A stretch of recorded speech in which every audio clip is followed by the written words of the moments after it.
আমাকে একটা লেস ফিতা লেস টাকা দুপুর দাও। 6 রকমের বাক্স থেকে এক এক করে বেরিয়ে আসা সেই রকমারি সামগ্রীগুলো কি যে উত্তেজনা ছড়াতো মনে। আমাকে আরও একবার সেই উত্তেজনায় ভরা উঠোন দাও। মনে পড়ে তখন চাইনিজ খেতে যাবার দিনগুলো ছিল খুব স্পেশাল।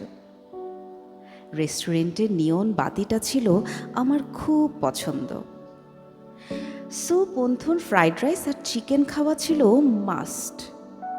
ঘুরে ফিরে ওই একই মেনু হলেও প্রতিবার তৃপ্ত হতাম প্রচণ্ড। আমাকে আরও একবার সেই হিমশীতল করা সুঘ্রাণ দাও।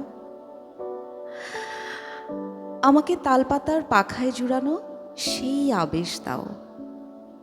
দক্ষিণা জানলায় বসে হাত ঘুরিয়ে উদাস করা সেই প্রহর। লোডশেডিংয়ের ওইটুকু বাতাসেই কি যে শান্তি ছিল তখন। আমাকে আরও একবার সেই শীতল পাটি বিছানো আবেশ দাও। রেশমি মিঠাই, কটকটি আর আমসত্ত্ব, আহ কি যে আনন্দ, কি যে সুখ ছিল তখন শুধু ওইটুকু চাওয়ায়।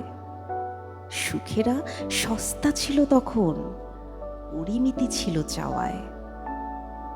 আমাকে আরও একবার সেই সহজ সাধারণ উচ্ছ্বাস দাও। মুখে পাউডার, চোখে কাজল আর ঠোঁটে লিপস্টিক মেখেই দিব্যি প্রেমিকের লাইন লাগিয়ে দিত তখন কিশোরীরা।